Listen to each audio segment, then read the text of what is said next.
Good evening, and as I welcome Corinne Morel Darleux, I have immense pleasure to introduce her because she's very special in the sense that she has come all the way from France, and the common connect is her love for nature, and her activism is not only about preserving nature, but also voicing her concerns through her love for literature.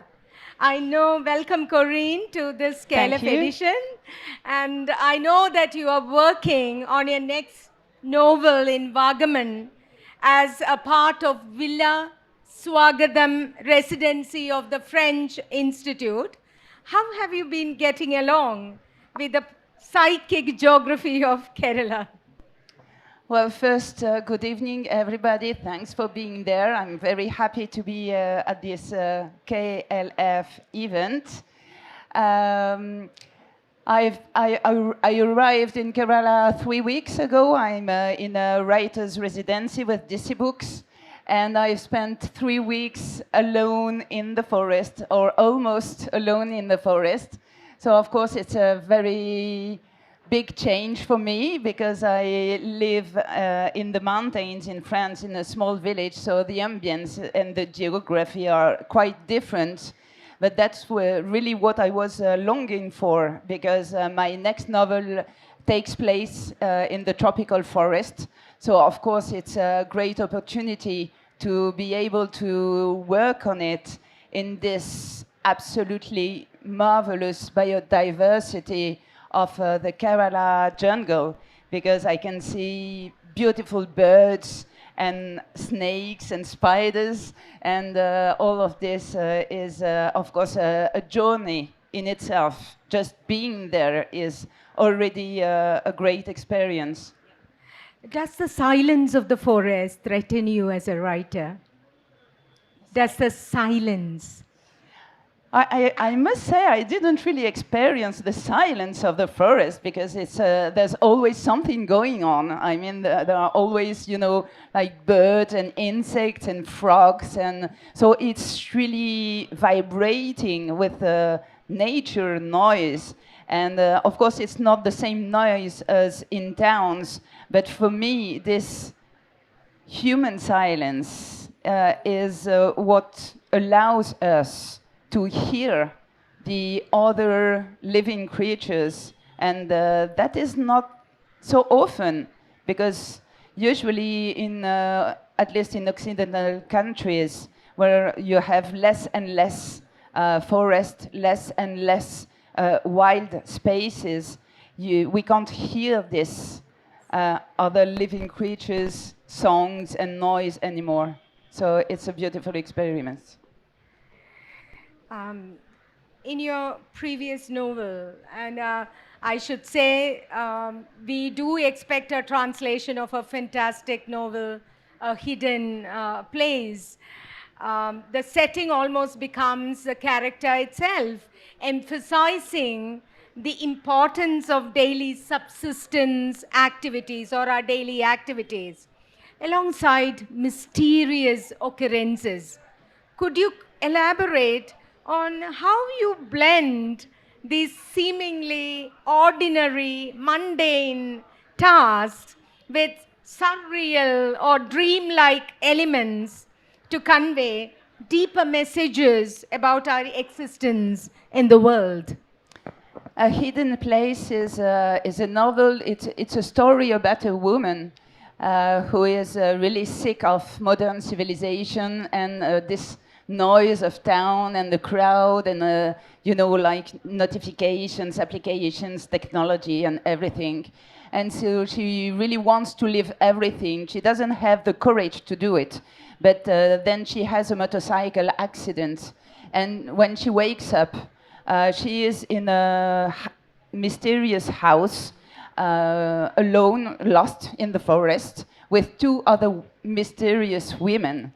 And for this specific novel, I really worked and made research on psychosis, psychotic attitudes, and all these attitudes at the border of dream and reality.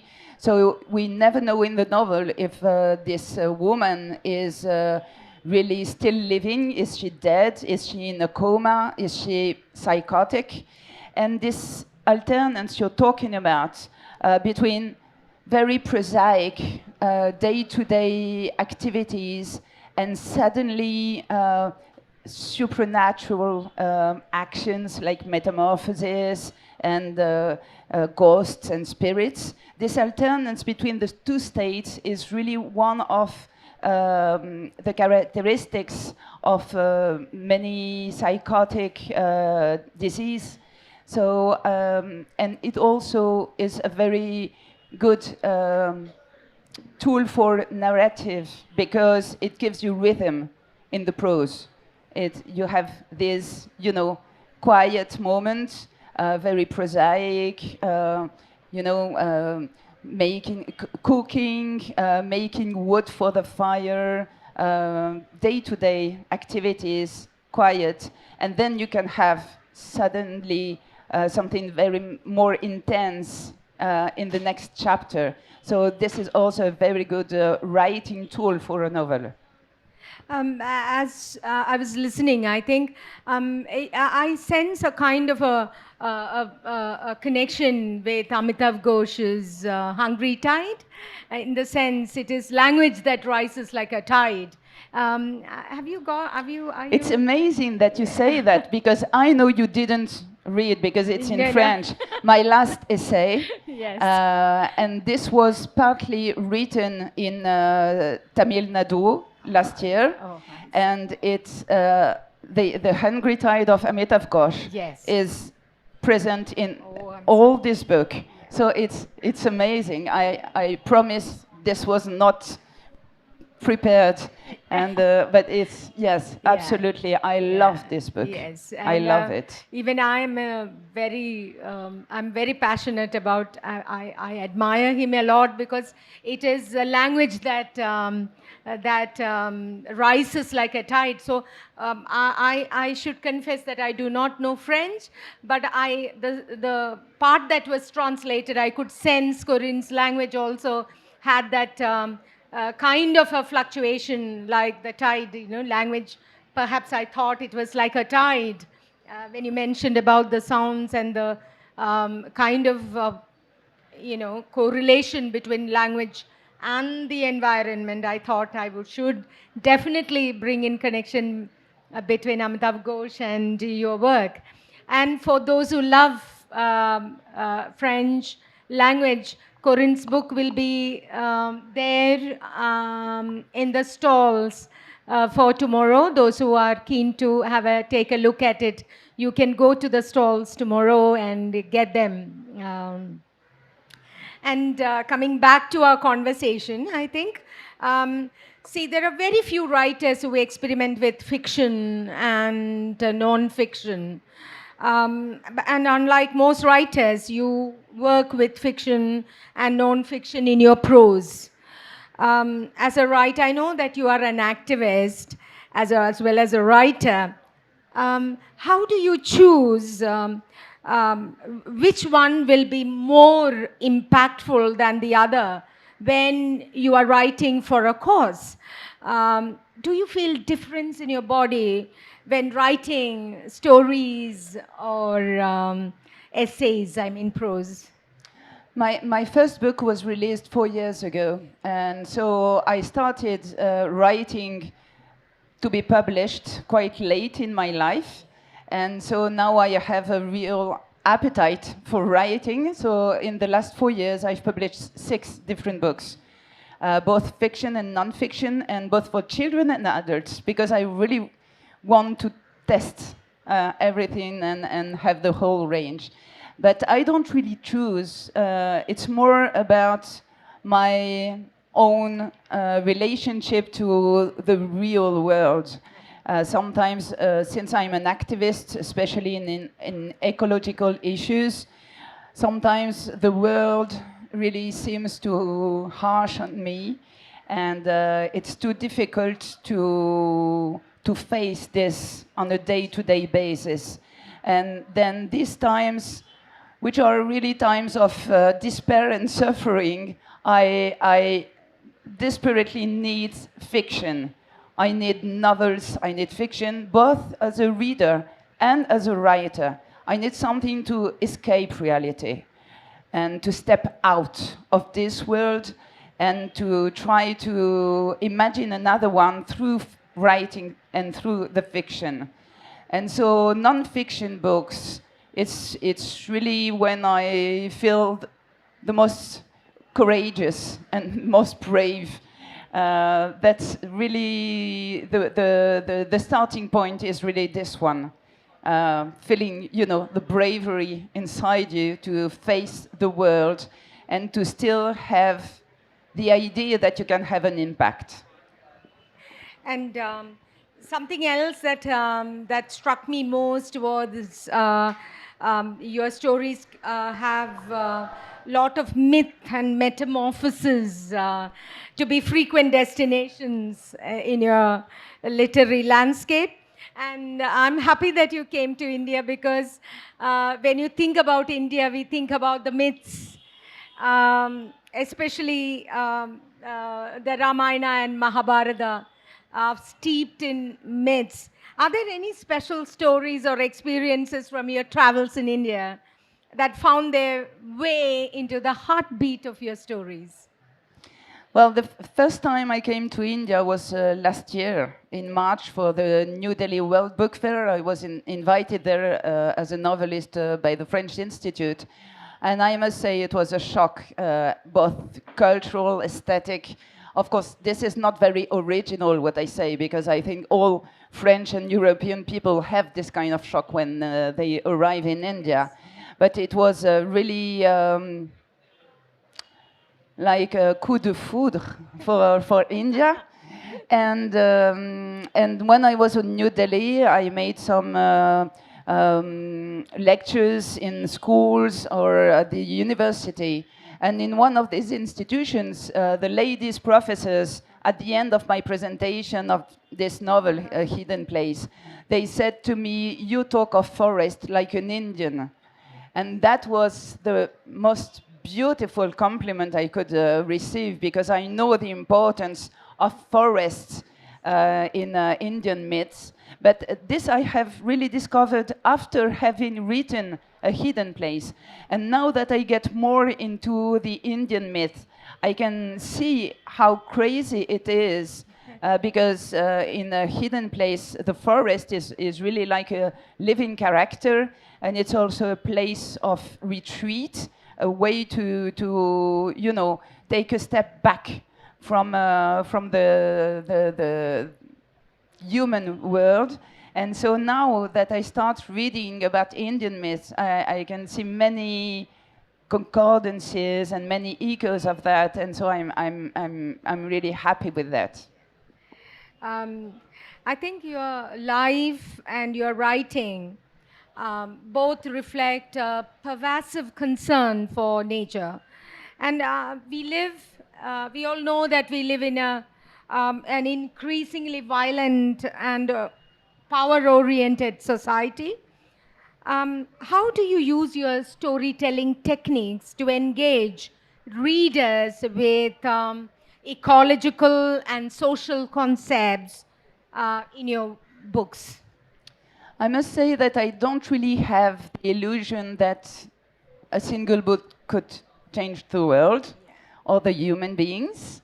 But I think that fiction, especially fiction, novels, can really provide us with what anthropologists call a perspectivist situation, meaning that when you read a book, you can experience to see the world with the eyes of another, with the eyes of the characters that can be human beings or other kind of living creatures. And this really can change the way you look at the world once you have finished the book. And this is this change in perspective that I really want to try to provide the readers with my fiction books. Non-fiction is more questioning the way we live, the way economy goes, the way we destroy nature and biodiversity. So it's more about questioning. But the fiction, I think it's really mostly a question of changing our perspective and getting to realize that other people, other culture, in other countries or in other historical periods have been living differently, have been living with another link to biodiversity, for instance. So it's possible. So that's really this perspective thing that that imports to me in my writing, especially for the novels. Yes. And when we are looking into your first book, we came to know that you come from a beautiful village in southeast France. I know that you will be missing your home now. The landscape and the atmosphere of that place would have shaped your writing. Can you share with the audience or map out with your words the green world you come from and what specific things about it has inspired your writing? Yeah, thank you for this question. I've been here for 3 weeks, and I get news from my home country. And just now, in my village, it's a small village in the mountains and the forests. And just now it's -7 degrees and it's snowing. So of course it's just difficult to imagine. But yes, it's a very small village. It's like 100 inhabitants, and it's really surrounded by forest, by the mountains, by vineyards, lavender fields. So it's really beautiful. And of course, it influences very much the things I write. I left Paris. I was born and grown up in Paris. I left Paris 15 years ago, and I'm absolutely convinced that if I had stayed in Paris, I wouldn't write the same thing, and I wouldn't have the same concern for all these nature issues. And now it's time for the audience to raise any questions. If you have some, I leave it to the audience to ask some questions if you have any.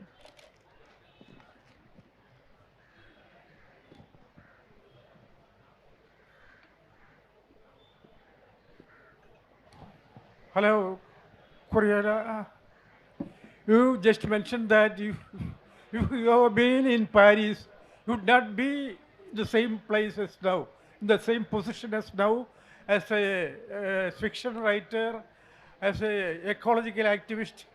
Why it is so? Do you aspire for a anti-urbanization or for a digital detox? For you are already fed up with the technological civilization and you are for a jungle ambience. Are you preparing for a digital holidaying or a digital detox?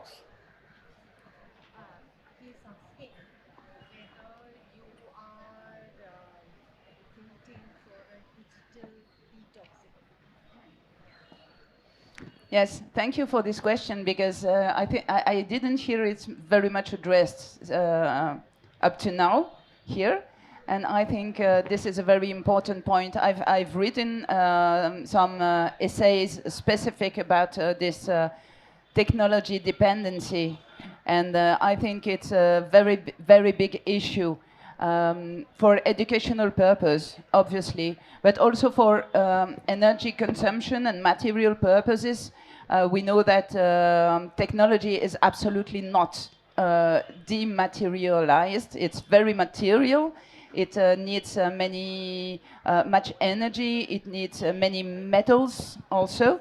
And I've been working on this specific topic, and we know now that these metals, some of these metals, are starting to decline. There's a production depletion, and so some scientific researchers then make the hypothesis that in the next 20, 30, 40 years, we won't be able to have all this technology anymore. And I think that is a subject that everybody should feel concerned about, especially because now everything depends on technology. I mean, even water, food, transportation, everything, even the basic needs. And we are losing the traditional knowledge. I mean, in France, it's absolutely obvious. So yes, thank you to address this because it's a very, very important topic for the next coming years. Hi, Corinne. I wanted to ask you in a hidden place in French, you gave it a title which is a rare word now, which you, La Sauvagière, right? And you found it in some literary work of before. And I wonder how far you are going into trying to give new words to a new world, I mean, to hoped for new world. I must say I'm not very progressive about words. I like ancient words, and well, French language is a very rich language with so many words and so many words we don't use. I think we don't use enough. So I'm more about trying to use the whole variety of the words we already have rather than inventing new ones. But sometimes new words appear, and I think they have a real political importance and interest, such as Anthropocene, for instance, talking about the geological age of human activities. And for instance, this new word has a real impact and a real political interest. You mentioned how you would like your readers to see a new perspective through your fiction books, right? So when you look through the perspective of another creature, did you find something that surprised you? Did you find a new perspective that you hadn't thought about before writing your own book? Could you be, yes, could you repeat the last part of your question? When you try to write a new book through a new perspective, through a perspective of a new creature, did you find something? Did you find something that you hadn't thought about before writing your book? She's asking whether when you are writing a new book, do you think about a new creature? Like living creature, you mean? I meant, like, you talked about how you were writing through the perspectives of other creatures, except yeah. So when you wrote through the perspectives of those creatures, did you ever find something that you yourself were surprised about? Yes, thank you. It's a beautiful question. And yes, I am. Yes, I am. But I think it's not specific to my writing. I think it's the same for all the writers, all the authors. I think all the authors are surprised by their characters and by what the story reveals. Because we also learn when we write our own stories. Because in the beginning, when I start writing, I have ideas, of course. I have a structure, I have characters, I have landscapes, an atmosphere. Sometimes I even have a story. But then when you start writing, very often you go to path that you didn't anticipate. And then you can really get surprised. And in one of my previous novels, this one, which was really for young adults, one of my characters is a bear. A bear. See? And I was very surprised by this bear because I didn't want the bear to act as a human being. So I made many research about their, attitudes and way to act and feed themselves and behave in groups, and that was I discovered so many things. It was really very exciting for me to write about this very specific animal character. Yeah. Any hi, more questions? hi, One more question we so can the talk take. was on eco-socialism and prose. So I just wanted to know how close is eco-socialism to your work, and how do you consider it to be different from other variants of socialism? Thank you. Yes, well, eco-socialism is really a political project I've been working on for 15 years. So I now think eco-socialism even when I'm not doing politics. And of course, it influences very much my writing. And it influences it in the way that basically I would say that political ecology and social justice are present in all my books, even the novels which are not political novels. As a reader, I hate to buy a novel, a fiction book, and to have the feeling that I was given a political speech. I hate this. So that's really what I try not to do in my novels, which are really literature projects, not political projects. But of course, it's influenced by this, obviously, right?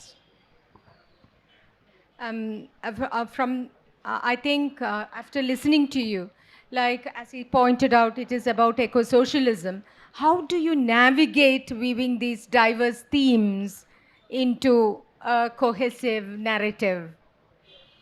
Into a cohesive narrative that reflects eco-socialist practices?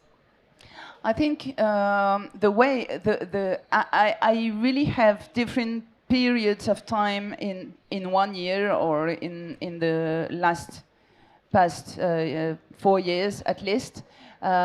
It's really having a large period of time where my most basic activities being on the field, struggling for ecological fights, and so being an activist.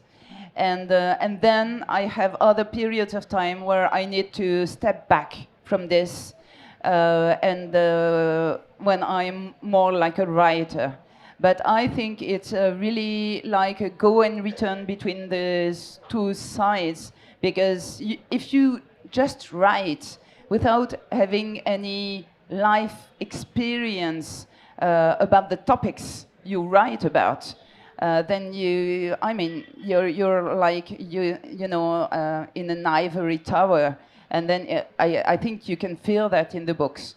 But on the other side, if you are always struggling and fighting and being an activist without taking time to step back and to think about what you're experimenting, where you are going, what is useful, what is not, what you want to do with your life, then it's also not good. And I have seen so many burnouts. So I think this go and return is really very fruitful. And as we conclude, and as we sit enveloped by the soundscape of the ocean and humanity, I feel Corinne Morel Darloux's writing has an irrevocable commitment to nature and to one's own humanity. I'm sure this beautiful, mysterious landscape of Kerala will make your writing more intense and will be a reaffirmation of saying that language in itself is the ultimate revolution and power. All the best to you, Corinne, and your writing. Thank you for your patience. Thank you so much.